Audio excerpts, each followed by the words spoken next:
On February 8, 2013 at 7:42 a.m. Philippe Paz, the CEO of Picard, picks up his phone. Horse meat has been found in our lasagnas made in Poland. On the other end of the line is his quality director. We're not talking about accidental contamination, but actual horse instead of beef. He hangs up. But in 48 hours, he knows no one will want to touch a product from his brand anymore. And that's exactly what happens. Horse meat in Picard dishes. The brand's customers are shocked. It's still pretty unbelievable. It's not even a quality issue, it's an issue of deception. We have to become vegetarians, I think. In just a few days, sales of beef-based dishes plummet by 40%. For the newspapers, the brand is finished. Except that Picard wasn't going to die that day. In 2026, it's the favorite brand of the French, the Decathlon group we've talked about recently. But then, how did a simple ice cart become a billion-euro empire? How did Picard manage to survive one of the biggest food scandals in French history? And how did the son of a Tunisian shopkeeper who started from nothing end up buying all of this? Hi, Entrepreneur Mindset. I hope you're doing well. After your many requests, today we're finally going to tackle the story of Picard. It's a story of ice, dirty tricks, horse meat, and a twist that no one could have seen coming. Before we start, just a reminder, you can find this video as a podcast on all platforms. The link is in the description. In Fontainebleau, in 1906, two brothers, René and Gaston Bagant, sons of a butcher, have a problem. The same problem as all the French people of that time. How can you preserve meat, fish, and vegetables without everything rotting in less than 48 hours? Refrigerators don't exist yet, so they have an idea. Import ice from the Alps by train, cut it into 50-kilo blocks, deliver it by cart, directly to Parisian families. These blocks were placed in wooden ice boxes, and food could be preserved for 3, sometimes 4 more days, simple and effective, and revolutionary for the time. They called their company the Fontainebleau Ice Merchants. The business was booming, the Uber Eats of the time. Then came World War II, and with it, an invention that would change everything. The electric refrigerator, a machine you plug in the kitchen that keeps things cold all by itself. At that moment, the Fontainebleau Ice Merchants should have died out. Game over. But the company had been bought by a certain Mr. Picard, and in the 1960s, his son Raymond took over. And he was sure of one thing. If he keeps selling ice, the company will be dead within 5 years. Raymond Picard does what great entrepreneurs do when faced with an existential threat. Remember this lesson if you have a business. He doesn't cling to what's dying. He builds what's about to be born. Deep freezing is booming in the United States, Scandinavia, and England, bringing food down to minus 18 degrees in just a few minutes. The texture is preserved as well as the taste and nutrients. It's like pressing pause inside a prepared dish, and the food stays edible for months. Les Glaciers de Fontainebleau then become Établissement Picard. A catalog is sent out every month, and products ordered from home are delivered directly to your freezer. It works pretty well. But what Raymond didn't see coming was that a stranger would turn his idea into an empire. This man's name is Armand Decelle. In 1973, he bought Picard. Decelle isn't a financier, he's a merchant, a real one. The kind of man who walks into a store and immediately senses what's wrong. The French are working more and cooking less. For him, frozen foods aren't a sign of laziness. They're a form of freedom. And at the time, no one had ever tried stores entirely dedicated to frozen foods. Not even in the United States. In 1974 on Rue de Rome in Paris, the first freezer center opened, with 400 products, white bins, and the hum of freezers. Customers come in, look around, and buy. They're won over. They open 20 stores, then 100, then 200. However, there's one detail that will become important later. Picard won't manufacture anything. 0 factories. Their product is control. 180 subcontractors. Only one rule. The recipe must be followed to the letter, or you're out. A quality lab in Nemours tests every product. It's neither a luxury brand nor a discount brand. It's a brand you can trust. In the 1990s, Carrefour bought into the company. First 10% in 91, then 79% in 94. In 2000, Picard reached 1 billion euros in revenue and 20% of the French market. But for Carrefour, Picard was just one investment among many others. In 1999, it merged with Moez, a massive operation that forced them to refocus on hypermarkets. You know it would be a serious mistake if you watched our video on the fall of Carrefour. But Picard is no longer part of the equation. So in 2001, they sold their 79%, 920 million euros. Remember that amount. The buyer is called Takeovers, a British investment fund. But what no one knows yet at that moment is the exact amount that this fund will extract from Picard. This figure is really going to hurt.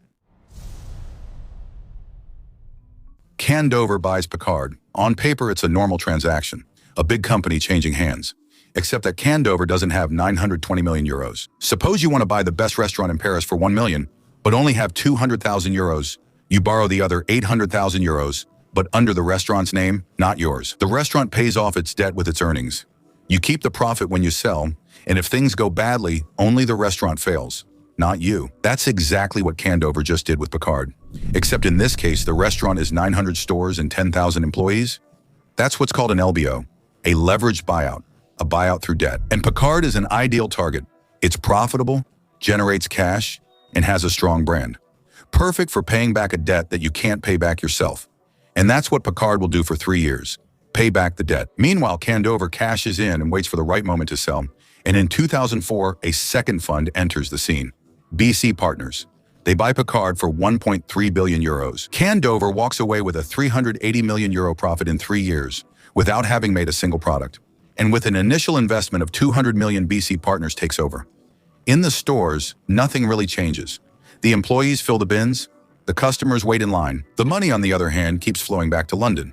Then in April 2008, BC Partners crosses a line. Xavier Decelle, the CEO, the last member of the family who built everything, is fired with no acknowledgement at all. His father turned a doomed company into a billion-dollar empire. He kept it on course. For years, he was under constant financial pressure. And one morning, BC Partners simply told him his services were no longer needed. That's the reality of LBOs. The people who build always end up getting in the way of those who extract. Philippe Baz, former Carrefour executive, is appointed CEO by BC Partners. A good manager, competent, serious, and flexible. But it's no longer a family business, it's a fun operation. But wait, it's not over. In 2010, round 3, Lion Capital buys Picard for 1.5 billion euros. But now you know the drill. Millions in debts to be repaid by Picard, and they're going to go even further in milking the cash cow. In 2015, Lion Capital decides to pay itself a dividend. To finance it, Picard takes on an additional 790 million euros in debt. 602 million go directly into the fund's pockets in a single transfer. Meanwhile, you are buying your quiche Lorraines, 3 funds that extracted 1.2 billion euros in dividends and various fees. That's almost the value of the company. But what no one knows yet, in the midst of all this financial chaos, a bomb is about to go off. It's not in the offices in London, but on French people's plates. It's February 2013. The scandal that will change everything for Picard comes from a Romanian slaughterhouse, a Dutch trader based in Cyprus, and a French factory in Aude called Spanghero. Here's how it works. Traders buy horse meat in Romania and sell it to Spanghero, passing it off as beef. Spanghero then sells it to Comagel, a Luxembourg-based processor. Comagel makes lasagna for dozens of brands, including Findus and Picard. Picard, who had sensed something was wrong, had actually blacklisted Spanghero in its specifications. Comagel had bypassed the ban without saying anything, and no one noticed until that morning in February 2013. As you know, sales of ready-made meat dishes are going to collapse by 40%. Philippe Ossi, the CEO, makes an immediate decision. All beef-based dishes are immediately removed from the shelves in all 882 stores. For the 2 products concerned, namely the Express Lasagna Bolognese and the Chili con Carne, we have, of course, ended all dealings with it on those 2 products. He sends an email directly to his customers with a personal video. He changes supplier, imposes DNA tests on all products, and he guarantees 100% French beef by the end of the year. A 2 million euro communication campaign to rebuild trust. And Lion Capital, the owner, watches from London without lifting a finger. The Picard teams handle the entire crisis.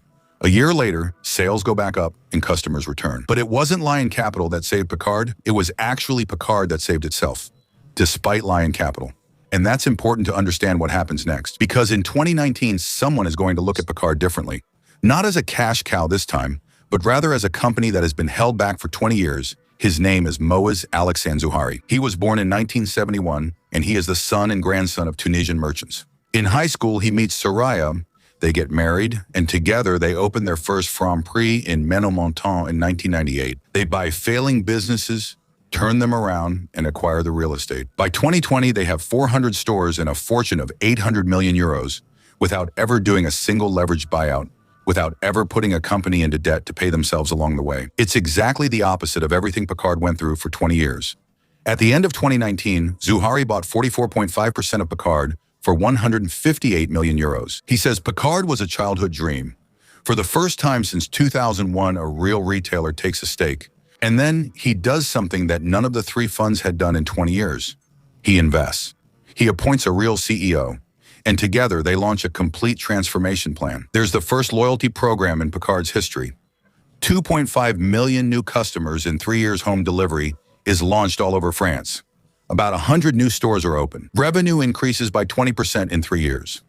Over the previous 8 years, under the funds, it had only grown by 0.6% per year. On September 30th, 2024, Zouhari buys back the remaining 51% held by Line Capital.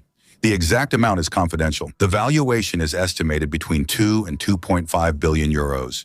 He becomes the sole owner of Picard. 1,185 stores, 1.8 billion euros in revenue, 20% of the French frozen food market.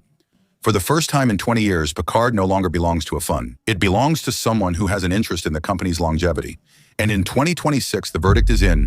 Picard becomes the French people's favorite retailer. Unlike Carrefour, which continues to decline after having invented hypermarkets and having a presence worldwide due to a monumental strategic mistake that could have been avoided, as shown in the video on screen.